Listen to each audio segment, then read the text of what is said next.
Welcome to HBCU Her Voice, a place where we celebrate the powerful voices and stories of remarkable women from historically Black colleges and universities. I'm your host, Shanadra Washington, a proud HBCU graduate myself. I'm thrilled to bring you this platform dedicated to amplifying the voice of our community. We dive into inspiring stories of resilience, success, and the incredible impact these women are making in the world. From trailblazing entrepreneurs to innovative leaders, we bring you the stories that matter, showcasing how HBCU experiences shape paths and fuel passions. We'll explore challenges, victories, and wisdom. Whether you're an HBCU alum, a student, faculty member, supporter, or simply someone who believes in the power of diverse voices, we are so glad to have you. So listen up as we share insights, celebrate achievements, and uplift our community.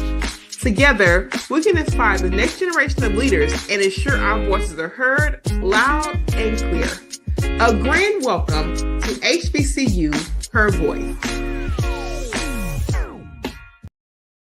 And just like that, we're back with another amazing episode of the HBCU Her Voice podcast. You already know I'm your fabulous host, Angie Washington, streaming from the beautiful city of Houston, Texas. And just like no other, I have another fabulous guest for today. I've already met a part of the trio in another part of the series, but we'll tie it all together and you'll get to hear everything from this guest. So what's the drill? She comes to the stage, tells us her name, which HBCU she's repping, whoop, whoop, and we jump right into the story. Without any further waiting time, here's my very beautiful guest for today. Hello, my name is Angie Dees. I am from Houston, Texas, and I represent the best school, Howard University, the home of our next president, Madam President, Kamala Harris. I am so excited to be here on the show. Just to tell you a little bit about my background, I graduated from Howard. That's where I also met my husband, Kevin, and we live here in Houston. We have a son, Kirkland, and we, after leaving Howard, I graduated with a business degree, and we lived and moved to Atlanta and started working in the finance industry as a personal financial advisor.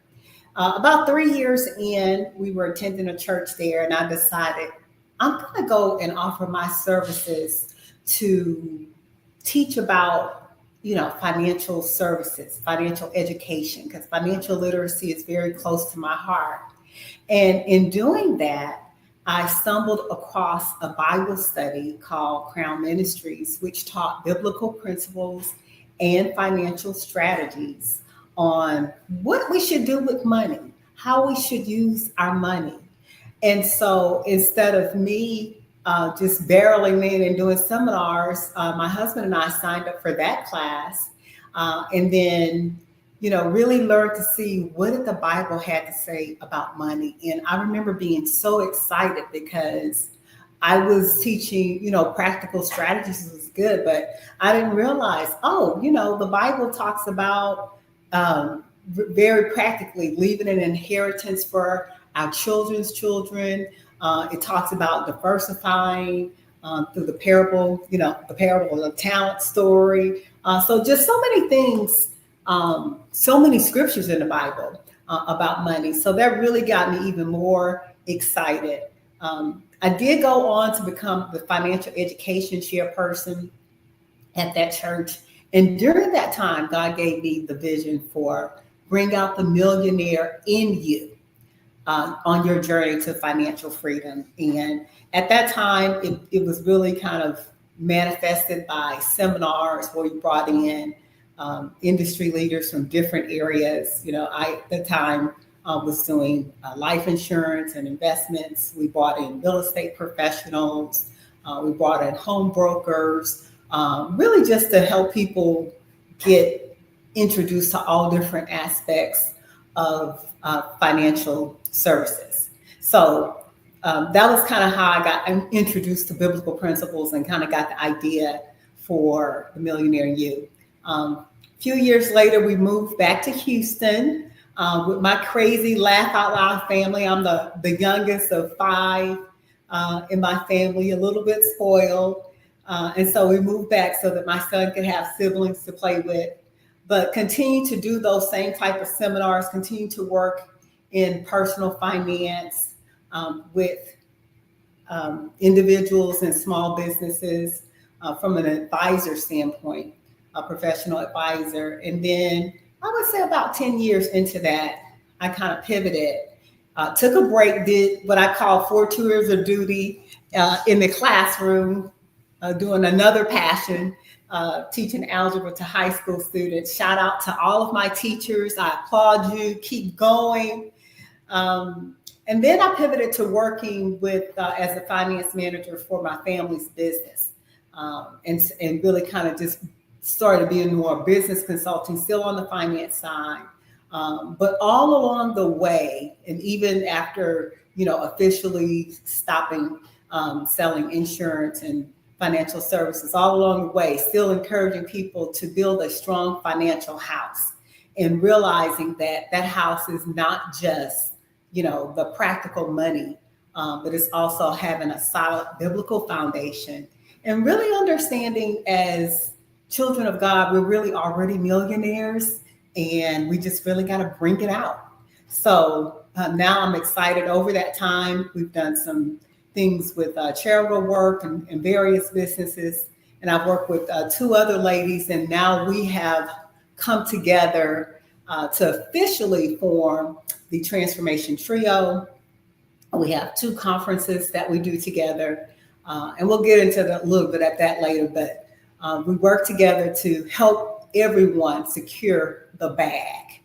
And and so that's where I'm at now. I'm your MAP, I'm your Millionaire Accountability Partner, and I'm here to just make sure everybody has a money action plan so that they can bring out the millionaire in you, just like my book says.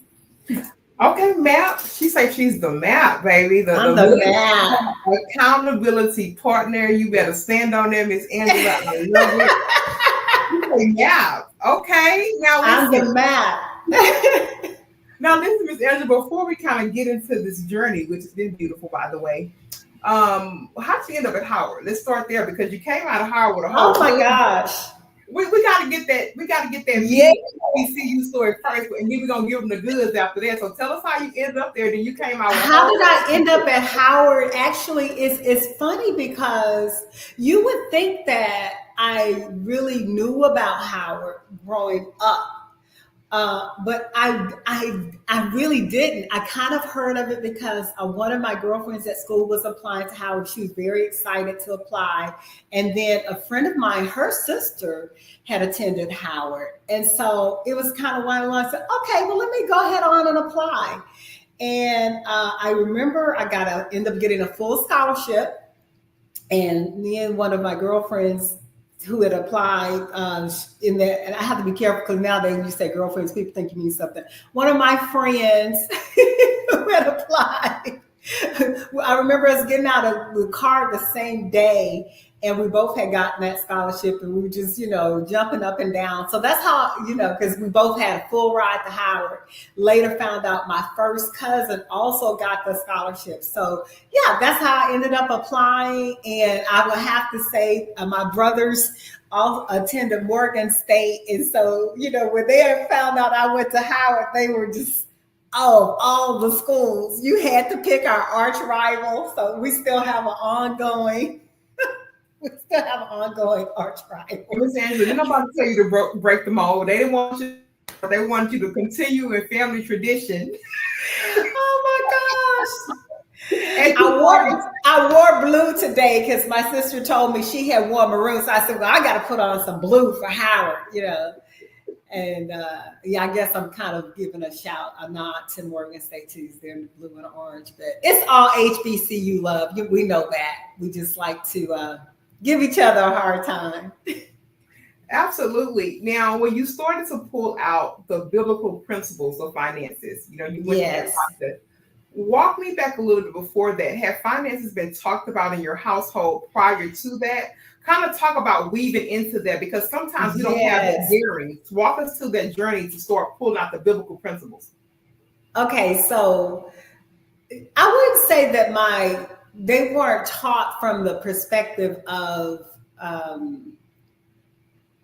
let's sit down and go over how to open up a bank account. I have everybody laughing. Now, I was a finance major at Howard, and I remember in my freshman year, I went to the ATM machine, and my balance was zero, and I was like, what is this about insufficient funds? I remember calling my sister, and I was like, they were like, that means you don't have any money. I was like, well, put some in there, Again, I did tell you I was the youngest of five, very spoiled.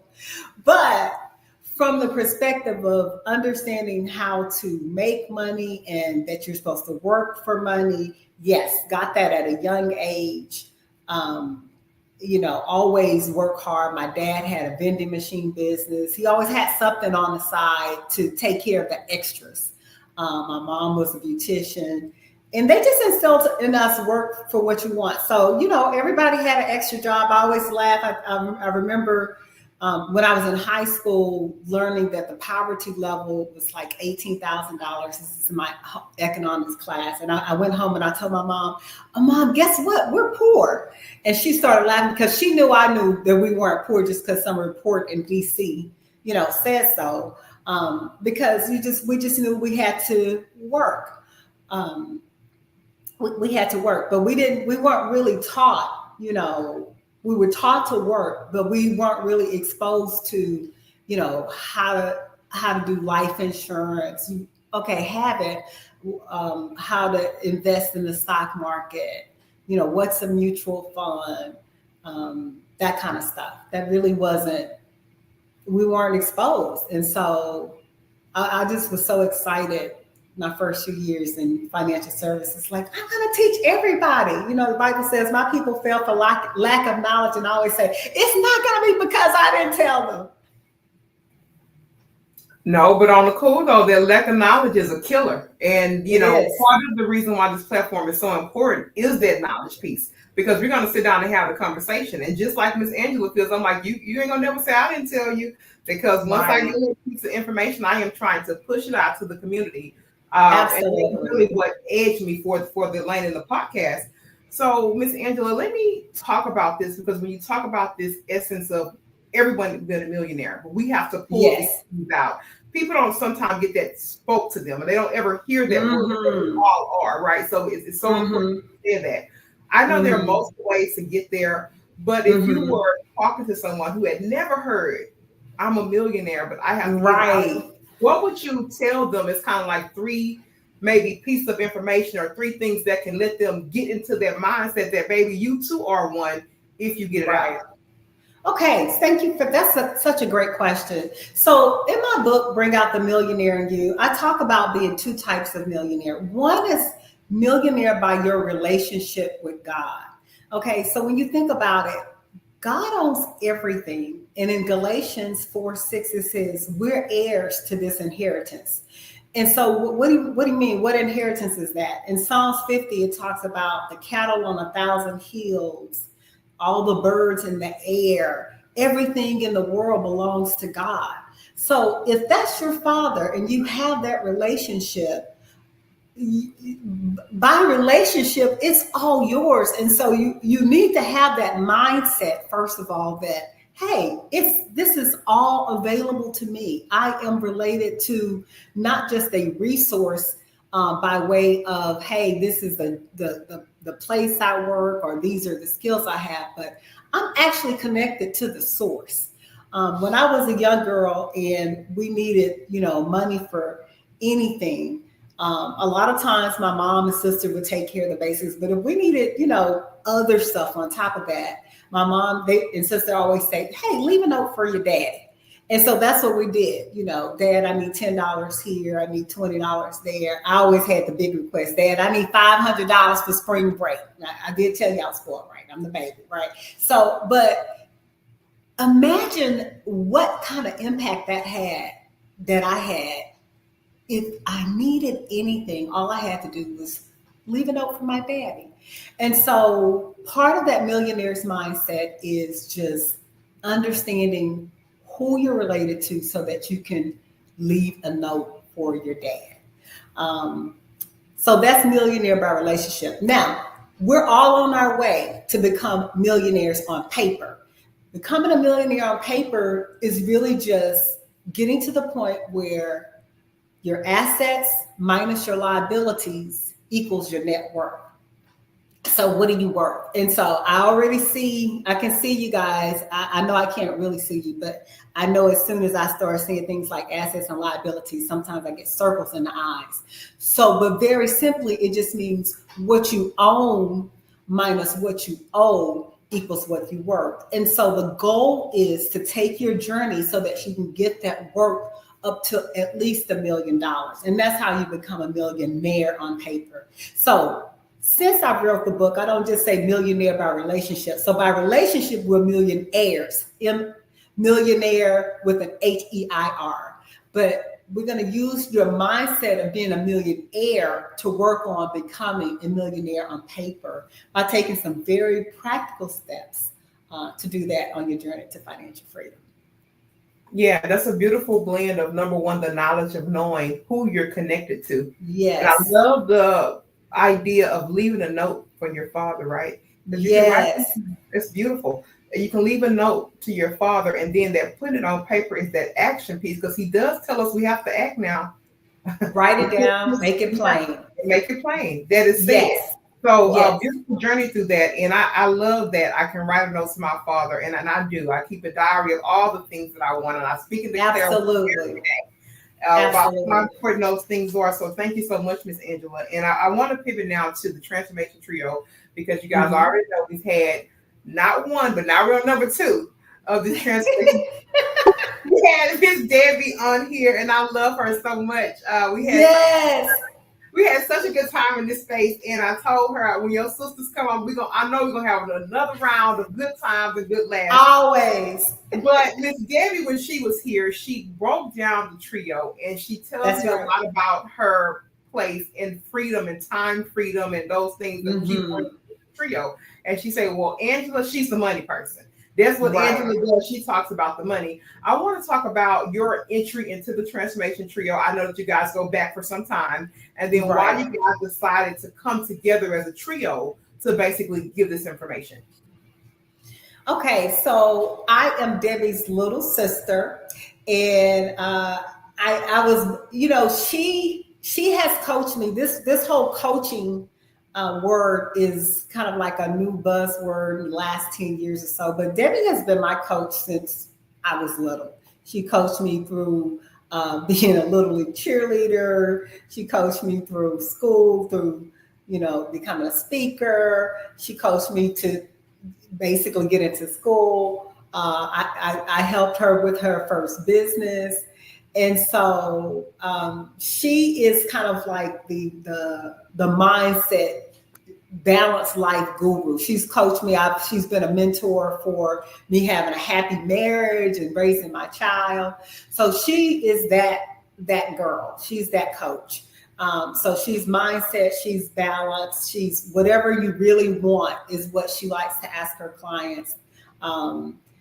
And we've worked together on different businesses, even though, we're blood relatives. We worked on family businesses and other business for 20, 30 years. Enter also into this equation what I call my sister by another Mr. Kim Porter, the third part of our trio. Kim has done management. She's also worked with Debbie and I for over 20, 30 years. And she is the person to make sure that, hey, if you've got a purpose, if you have a life assignment, then get to it and live in it.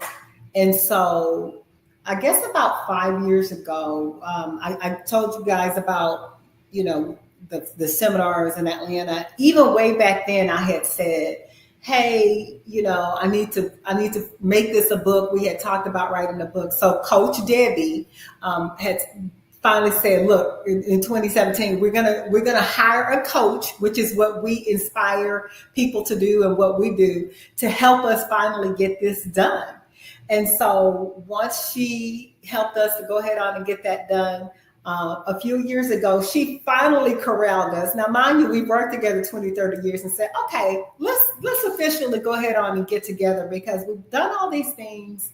We've had these different businesses, but we have something to offer. We have something to offer to help everyone to bring out the millionaire in them. That's mine. The B, secure the bag. A, Kim Porter wrote the book on the assignment. And then Debbie wrote Giving Birth to Your Home-Based Business, and how to have a successful business and still have time for yourself, family, and friends. And so we're like, we want everyone to secure this bag and to be able to work with us on a grand basis. So that's how we really came together. And now we are the Transformation Trio and moving forward. I love it. And then also, too, I'm sure that when you guys got together, that's where their track record was proven to be very solid, because we worked all this time, 20, 30 years gathering up all this knowledge and all this experience. Now we get to package it and serve it to the masses. And I think that's beautiful. I think that people should definitely realize that in their strive and gathering knowledge and doing all these things, it's not done in vain. It's not done in vain. To be able, you can literally package that and be able to live the life really of your dreams. A beautiful journey. I was so happy when she told me about the trio, and I had to go look around and dig around and see what I can see. And it just really reminded me of the power of network and the power of community. And another thing, Miss Angela, that really, really just like when I go off stage back here and I have you on, I'll be in here doing my own little hallelujahs and and while y'all taking the main stage. I have to have my own time back to myself, okay? I love it. So she was like, we hired our coach and we did this. I'm like, yes, because they're powerful and mentor. I'm like a broken record on it. And I don't care. I will go out like a broken record, because I know the transformative power. I know the transformative power of hiring someone that has walked and pulled that out. So, and also too, Miss Debbie talked about it too. And we had a little piece on the segment where we both walked around this as well. And I'm just telling you guys, on this show specifically, we bring people here that can cross over. And I always, if it's not out of my mouth and I'm not the one that connects, we have a whole slew of women. Absolutely. Be aligned to you, because I may not be aligned to you, but Miss Angela. Absolutely. So that's why it's so important for you to see our faces here on the screen. Did you want to add something? Did you want to add something? No, because when you were saying that, I was just recounting when I did write my book. I was telling someone, my cousin called me who also went to Howard, and he was just saying, Angie, I'm so proud. And he was doing something himself, and I was like, that's what it's about. Like, everybody has a different group of people who they're going to connect with. I relate to a certain group that can hear me. Someone else is going to say it a little bit differently. And they have a crowd that can hear them. And I remember probably about 5 or 10 years ago, just starting to see more voices out there on the national stage about financial literacy. And that just excites me so, because we can talk for days and 100 different people, and we still probably need more to bring this home, because it's such a big issue, not just in our community, but especially in our community. So. Yes, and can you give us a little bit more insight, Miss Angela? We touched on it with Miss Debbie as well. I know that you guys are planning for a TV show. I want to, of course, hear about that more, because we definitely want to have, more touch points just across each of the episodes. We'll have the final part of the trio coming, I think, in a couple of days. But we I think tomorrow. I think tomorrow. But just tell us about the TV show and kind of the idea for forming that. Okay, and so we are in the process. We're still working out the details as far as which network that we're going with, but we're basically going to have the three of us, the trio, in person, going through real life situations and giving real life scenarios to those people who have called in or that we've gotten surveys from, to give information about how to better be in their purpose, how to better get that money right, and develop a clear money action plan for their situation, and then how to live with a balanced life and mindset. Also, we're right now just kicked off our planning for our second God First conference here in Houston next February 21st and 22nd. And that is going to be a time that was born out of the More Prayer, More Power call that Kim Porter hosts Monday through Friday at 7:20. And this year was our first year in 24, and we had 100 people. In 25, we're expecting over 400 people, and we're really excited for this 2-day event. All of us will be taking the stage, as well as one of our fitness experts, Ms. Perfect, because we need to put God first in our money. We need to put God first in our family. We need to put God first when we're finding our purpose, but we also need to put God first in our body. So we're excited to have her as well. And then we had our men's panel. To have some balance there, to have the men come and speak. So we're excited both about the show that's in the works, and we're working on the details for that, and about our upcoming God First conference in February. Oh yeah, you guys, I'll be in touch because I'm right here around the corner in Houston, and all right, I looks around on my guests. I'll be checking y'all out to see what's going on. So. Check us out, girl. Check us out. So we may need to capture some on the ground interviews, Miss Angela, there on site. That would be great. We would love to have you. Yeah, that would be absolutely amazing. So yeah, Miss Debbie did touch on that. So I will be in contact later towards the year to see where you guys are with that. Definitely wishing you much success. I want to give you the opportunity now just to give us where we can contact you, where we can connect with you, so that any of our listeners or viewers need that information, they have it. Okay. You can connect to us by going to our website at transformationtrio.com. That is the best place to catch us. All of our social media handles are there, and we would love to hear from you to learn how we can help you transform your money, your mission, and your mindset. I do. And I'm on the top of my list. I know I'm a bit pressed for 24, but for 25, that balance, that's what I'm after. Wonderful. That's what I'm after. You have to claim it early, okay? I have to claim it. You do. I know what already is on the plate for the remainder of the year, but 25 is all about balance, and I'm claiming it. So that's an ongoing journey. So good for you.